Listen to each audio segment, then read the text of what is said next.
Hello friends, स्वागत है आप सबका अपने यूट्यूब चैनल आर्या एजुकेशन पे। आज है 16 जून 2025 और 16 जून 2025 से रिलेटेड करंट अफेयर्स के जितने भी इम्पोर्टेंट क्वेश्चंस बन सकते हैं वो इस वीडियो में डिस्कस करूंगी।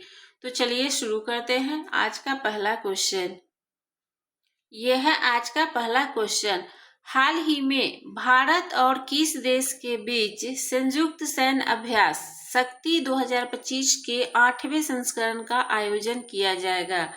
तो इसका राइट आंसर है ऑप्शन सी, फ्रांस।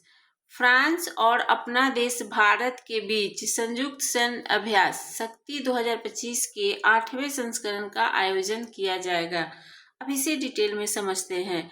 फ्रांस 18 जून से 1 जुलाई 2025 तक ला कैवेलरी में 8वें भारत फ्रांस संयुक्त सैन्य अभ्यास शक्ति की मेजबानी करेगा। शक्ति अभ्यास एक द्विवार्षिक अभ्यास है जिसकी शुरुआत 2011 में हुई थी। इसका उद्देश्य उप पारंपरिक परिदृश्य में संयुक्त बहु डोमेन ऑपरेशन की क्षमता को विकसित करना है। तो शक्ति 2025 सैन्य अभ्यास ये भारत और फ्रांस के बीच होगा। यह है अगला क्वेश्चन, हाल ही में किस देश ने ईरान के खिलाफ एक बड़े सैन्य अभियान ऑपरेशन राइजिंग लायन की शुरुआत की है? तो इसका राइट आंसर है ऑप्शन ए, इजराइल। इजराइल ने ईरान के खिलाफ एक बड़े सैन्य अभियान ऑपरेशन राइजिंग लायन की शुरुआत की है। अब इसे डिटेल में समझते हैं। इजराइल ने ईरान के खिलाफ एक बड़े सैन्य अभियान ऑपरेशन राइजिंग लायन की शुरुआत की है। इजराइल के प्रधानमंत्री बेंजामिन नेतन्याहू के नेतृत्व में शुरू किए गए इस ऑपरेशन का उद्देश्य ईरान के परमाणु कार्यक्रम और सैन्य ठिकानों को निशाना बनाकर उसके बढ़ते खतरे को कम करना है। हाल ही में वैश्विक लैंगिक अंतर रिपोर्ट 2025 में भारत का क्या स्थान है? तो इसका राइट आंसर है ऑप्शन सी, 131वां। वैश्विक लैंगिक अंतर रिपोर्ट 2025 में भारत का स्थान 131वां है। वैश्विक लैंगिक अंतर रिपोर्ट 2025 में भारत 131वें स्थान पर है और इसका कुल स्कोर 64.4% रहा है। इस रिपोर्ट का मुख्य उद्देश्य दुनिया भर में पुरुषों और महिलाओं के बीच अवसरों, संसाधनों और सशक्तिकरण में असमानता को मापना है और इसके जारीकर्ता है विश्व आर्थिक मंच और ये 19वां संस्करण है। तो वैश्विक लैंगिक अंतर रिपोर्ट 2025 में भारत का स्थान ये 131वां है और इसका कुल स्कोर 64.4% है। हाल ही में इंटरपोल से किस देश को पहला सिल्वर नोटिस मिला है? तो इसका राइट आंसर है ऑप्शन बी, भारत। भारत को इंटरपोल से पहला सिल्वर नोटिस मिला है। केंद्रीय जांच ब्यूरो यानी कि सीबीआई को इंटरपोल द्वारा जारी भारत का पहला सिल्वर नोटिस मिला है। और यह है भारत से रिलेटेड कुछ इम्पोर्टेंट पॉइंट। भारत ने समुद्री क्षेत्र में महिलाओं के लिए सागर में सम्मान पहल शुरू की।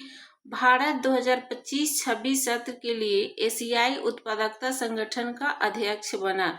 भारत ने दुनिया की सबसे हाई रिजोल्यूशन वाली मौसम पूर्वानुमान प्रणाली BFS लॉन्च की। भारत अंतर्राष्ट्रीय प्रशासनिक विज्ञान संस्थान का अध्यक्ष बना। हाल ही में शन फर्मा ने किसे अपना MD नियुक्त किया है? तो इसका राइट आंसर है ऑप्शन बी, कृति गनोरकर।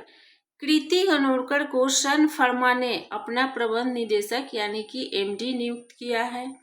शैलेश सी मेहता को फर्टिलाइजर एसोसिएशन ऑफ इंडिया का नया अध्यक्ष नियुक्त किया गया है। सतपाल भानु को LIC का अंतरिम CEO और MD नियुक्त किया गया।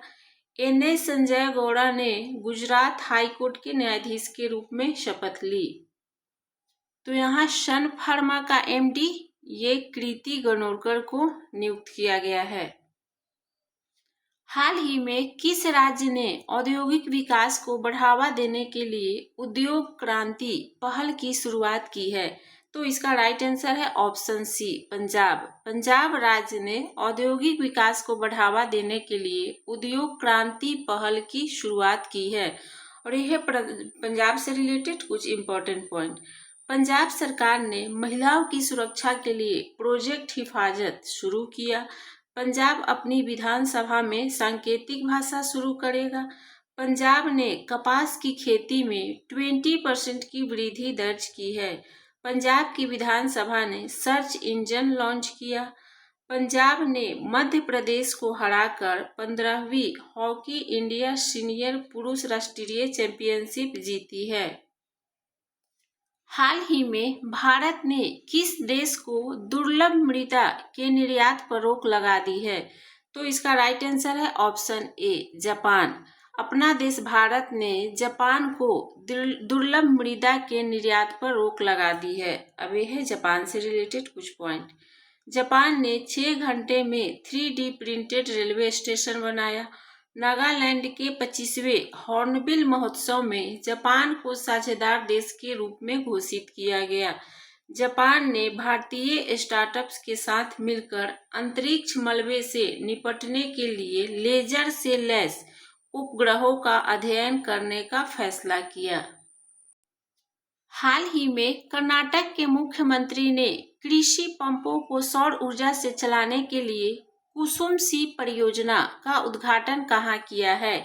तो इसका राइट आंसर है ऑप्शन ए चिक्काबल्लापुर। चिक्काबल्लापुर में कर्नाटक के मुख्यमंत्री ने कृषि पंपों को सौर ऊर्जा से चलाने के लिए कुसुम सी परियोजना का उद्घाटन किया है।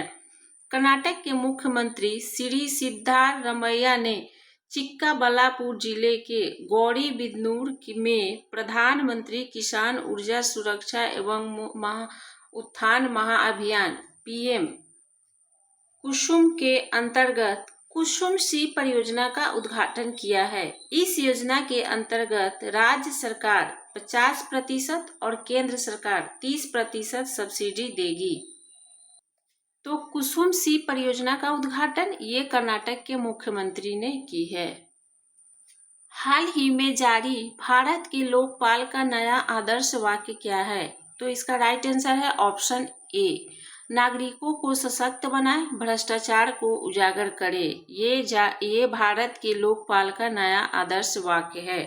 भारत के लोकपाल की पूर्ण पीठ ने एक नया आदर्श वाक्य अपनाया है, नागरिकों को सशक्त बनाए, भ्रष्टाचार को उजागर करे।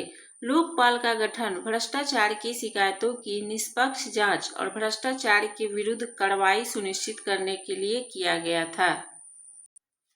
तो भारत के लोकपाल का नया आदर्श वाक्य नागरिकों को सशक्त बनाए, भ्रष्टाचार को उजागर करे। हाल ही में किस राज्य सरकार ने पारिवारिक लाभ योजना का डिजिटलीकरण किया है? तो इसका राइट आंसर है ऑप्शन बी उत्तर प्रदेश। उत्तर प्रदेश राज्य सरकार ने पारिवारिक लाभ योजना का डिजिटलीकरण किया है। और यह है उत्तर प्रदेश से रिलेटेड कुछ पॉइंट। उत्तर प्रदेश ने भारत की पहली विस्टाडोम जंगल सफारी ट्रेन सेवा शुरू की। उत्तर प्रदेश में पूर्व प्रधानमंत्री चौधरी चरण सिंह के नाम पर लखनऊ में सीड पार्क स्थापित किया जाएगा। बनारस की शहनाई को जीआई टैग मिला। अडानी पावर ने उत्तर प्रदेश को 1500 मेगावाट विद्युत आपूर्ति करने के लिए समझौता किया है। तो ये रहा आज का करंट अफेयर्स जो आपके सारे एग्जाम्स के लिए बहुत ही इम्पोर्टेंट है। वीडियो अच्छी लगी हो तो वीडियो को लाइक कर दीजिएगा, चैनल को सब्सक्राइब कर लीजिएगा। फिर मिलते हैं अगले वीडियो में।